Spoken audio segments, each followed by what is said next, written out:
크리스찬의 쉿 콰이어트 타임.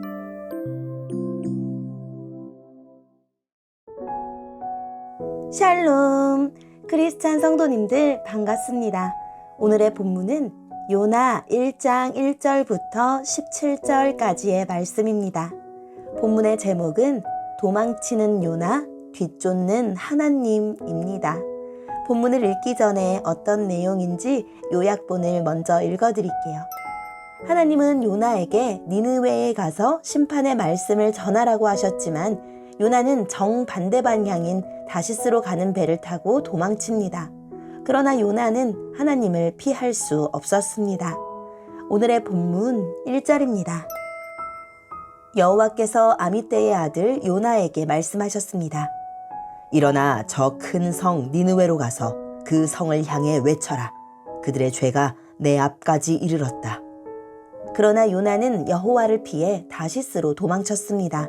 그는 요빠 성으로 내려가 마침 다시스로 떠나는 배를 발견하고 백삭을 낸 뒤 다른 사람들과 함께 배에 올라탔습니다. 여호와께서 바다 위에 큰 바람을 보내시니 파도가 높게 일어 배가 부서지게 되었습니다. 뱃사람들은 두려움에 빠져 각자 자기 신에게 부르짖었습니다. 사람들은 짐을 바다로 내던지며 배를 가볍게 만들어 가라앉지 않게 했습니다. 그때 요나는 배 밑창에서 잠자고 있었습니다. 배의 선장이 와서 요나를 보고 말했습니다. 어찌하여 잠을 자고 있소? 일어나서 당신의 신에게 부르짖으시오. 혹시 당신의 신이 우리를 생각해 주어 우리가 살아날지도 모르잖소. 사람들이 서로 말했습니다. 제비를 뽑아서 누구 때문에 우리가 이런 재앙을 만나게 되었는지 알아봅시다. 그래서 사람들이 제비를 뽑았는데 요나에게 그 제비가 떨어졌습니다. 사람들이 요나에게 물었습니다. 어째서 우리에게 이런 재앙이 내렸는지 말해보시오. 당신은 무엇하는 사람이며 어디에서 오는 길이오? 어느 나라 사람이며 어떤 백성이오? 요나가 대답했습니다. 나는 히브리 사람입니다. 나는 바다와 땅을 지으신 하늘의 하나님, 곧 여호와를 섬기는 사람입니다. 요나의 말을 들은 사람들은 그가 여호와를 피해 도망쳤다는 것을 알고 더욱 두려워하며 요나에게 소리쳤습니다. 아니 어떻게 그런 무서운 일을 했어? 바다의 바람과 파도가 점점 더 거세졌습니다. 그러자 사람들이 요나에게 물었습니다. 당신을 어떻게 해야 저 바다가 잔잔해지겠소? 요나가 대답했습니다. 나를 바다에 던져 넣으십시오. 그러면 바다가 잔잔해질 것입니다. 나 때문에 이런 큰 폭풍이 몰려왔다는 것을 나도 알고 있습니다. 요나가 그렇게 말했지만 사람들은 배를 육지 쪽으로 저어가려고 애썼습니다. 그러나 바람과 파도가 점점 더 거세질 뿐 아무런 소용이 없었습니다. 사람들이 여호와께 부르짖었습니다. 여호와여, 우리가 이 사람을 죽인다고 해서 우리를 죽이지 마십시오. 우리가 죄 없는 사람을 죽인다고 생각하지 마십시오.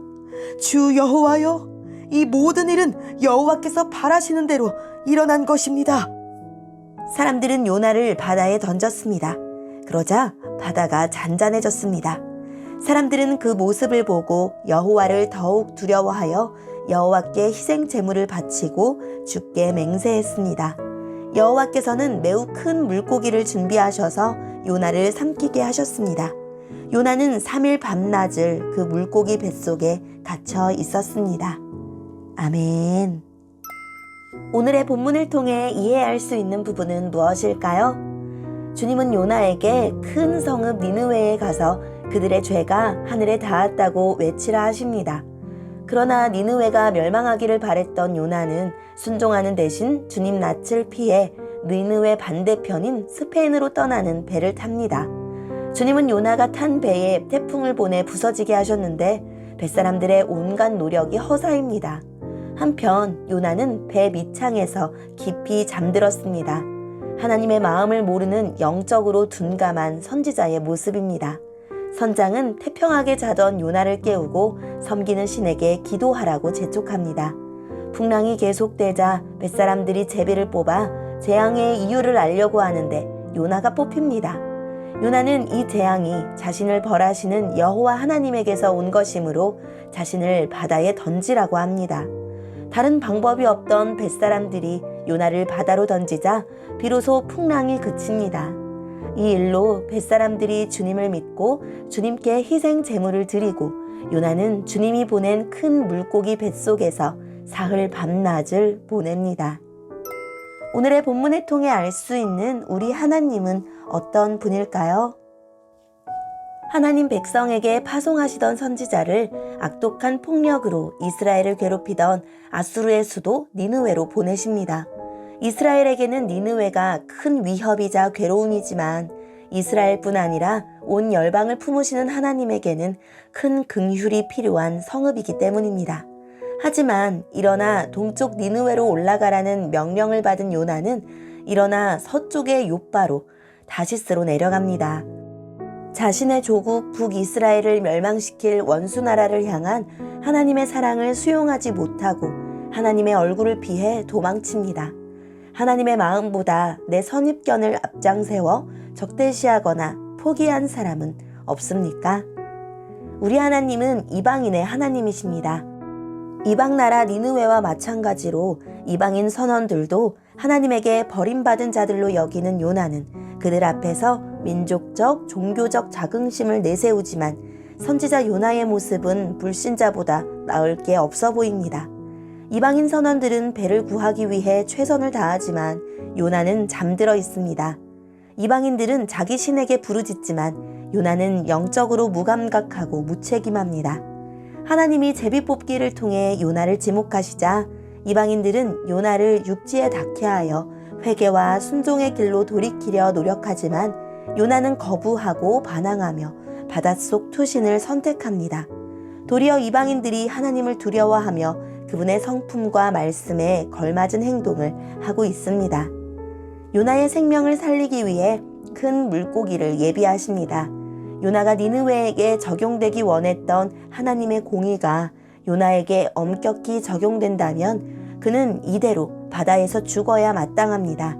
요나가 구원받은 건 자격 없는 그에게 은혜를 베풀기로 작정하신 하나님의 주권 때문입니다. 오늘의 말씀을 통해 각자에게 주시는 성령 하나님의 음성에 귀를 기울이며 살아계신 하나님, 제 생각과 편견을 고집하며 주님의 뜻을 거슬러 살지 않도록 저를 붙들어 주세요 라고 기도하고 오늘 하루도 말씀으로 승리하는 하루를 살아냅시다. 여기까지 크리스찬의 쉿, 콰이어트 타임이었습니다.